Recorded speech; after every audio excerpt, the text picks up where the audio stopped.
Now let's see how our sentiment models perform on more realistic text. We'll use the same Python packages we worked with earlier, so let's start by importing them. For this example, we'll analyze a small dataset of book reviews. Each review expresses a different opinion, and we'll use our sentiment models to determine whether the tone is positive, negative, or neutral. Let's begin by loading our dataset into Python. We'll use readcsv from the Pandas library to load the book reviews sample.csv file. As always, please make sure this file is saved in the same folder as your notebook so that Pandas can find it. Okay, once the file is loaded, we'll use data.head to display the first few rows of the dataset. We can see that our dataset contains 3 columns. One is the index, one contains the review text, and the last one shows the rating score given by the reviewer. Let's take a look at one of the reviews to understand what the text looks like. We'll access the review text column from our data frame using square brackets and then indicate 0 to select the first entry in that column. Remember, Python starts counting from 0, so 0 in brackets gives us the very first review in the dataset. As usual, we'll start with a bit of text cleaning. We're not going to remove stop words or perform lemmatization or stemming here.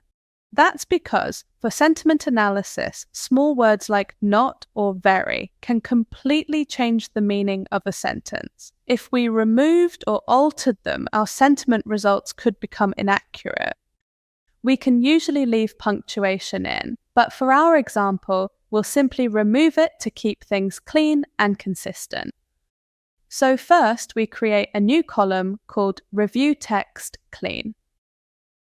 We take the original Review Text column and apply the str.lower method, which converts all the text to lowercase.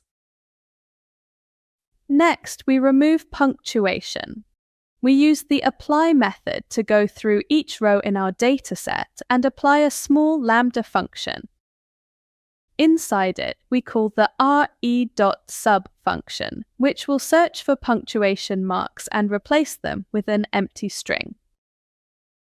Finally, we run data.head to display the first few rows again, so we can make sure the text looks clean and everything ran correctly. We can now see that our new column, Review Text Clean, contains text that's all in lowercase and free of punctuation. This cleaned version will work perfectly for our sentiment analysis. Now we're ready to start applying our first model, Vader sentiment. As you already know, Vader is a rule-based method of sentiment analysis, which means it uses a predefined set of rules and a built-in dictionary of words to determine whether the text expresses a positive, negative, or neutral emotion. Let's start by initializing the sentiment analyzer. We create an object from Vader's Sentiment Intensity Analyzer class and store it in a variable called Vader Sentiment. Notice that the parentheses are empty. We don't need to pass in any arguments here because Vader already comes with a predefined sentiment lexicon, a built-in list of words and their sentiment scores. In other words, everything it needs to analyze text is already included. This object contains all the built-in rules and word scores that Vader uses to calculate sentiment. Note that if we were using TextBlob, this step would look different. TextBlob doesn't require a separate analyzer object. Instead, we create a TextBlob for each piece of text we want to analyze by placing the text inside TextBlob's parentheses. Okay, now let's use the Sentiment Intensity Analyzer instance we just created. We'll apply it to our text data to calculate the sentiment scores for each review. Next, we'll create a new column in our data frame to store the sentiment scores. we'll name it Vader_sentiment_score. To fill this column, we'll take the review text _clean column and apply a lambda function to it. For each review, that is, for each row in our dataset, we'll use our Vader sentiment analyzer and call its polarity scores method. The method will return the dictionary of sentiment values, negative, neutral, positive, and a combined compound score. We only need the compound score, which summarizes the overall sentiment of the review on a scale from -1, most negative, to +1, most positive. That value will be stored in our new column, giving us one sentiment score per review. Once we've created this column, we can use the head method to preview the results. You'll see that each review now has a corresponding Vader sentiment score, a quick and useful way to understand the overall tone of each review. Next, we'll convert these numerical scores into positive, negative, or neutral categories. To do that, we'll create a few bins. These are the value ranges that define how the scores are divided. We'll set up 3 bins, from -1 to -0.1. This range will represent negative reviews. From -0.1 to +0.1, this will be for the neutral reviews. And from +0.1 to +1 for the positive reviews. We'll store these cutoff points in a list called bins and the corresponding category names in another list called names. Then we'll create a new column called Vader Sentiment Label in our dataset.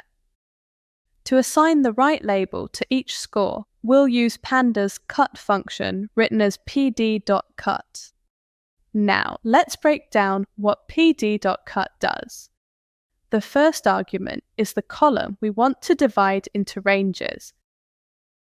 The bins parameter defines the numerical boundaries of those ranges. Each bin represents an interval of scores. The labels parameter specifies the names we want to assign to each bin.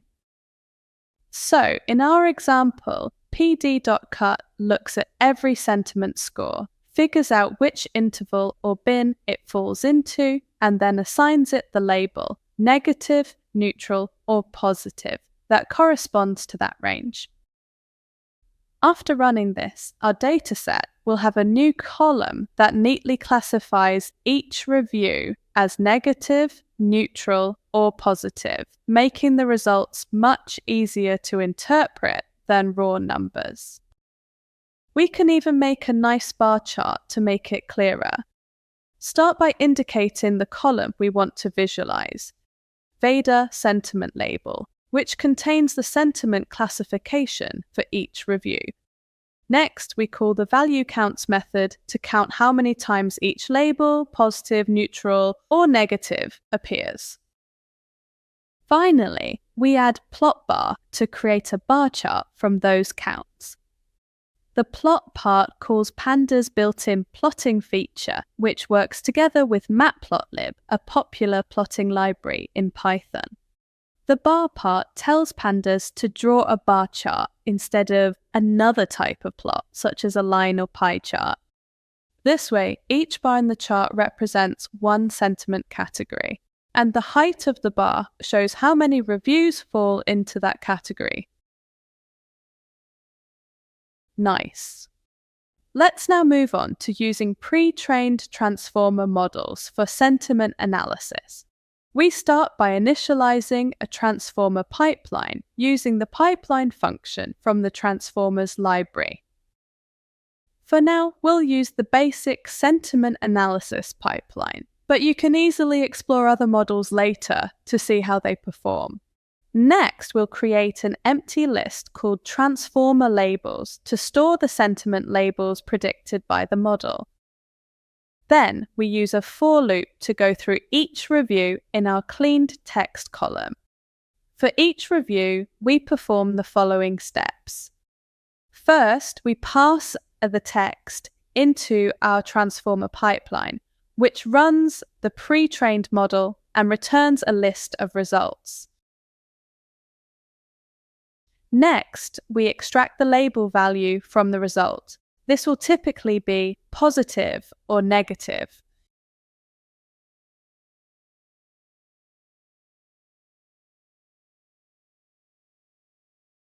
And finally, we append that label to our transformer labels list.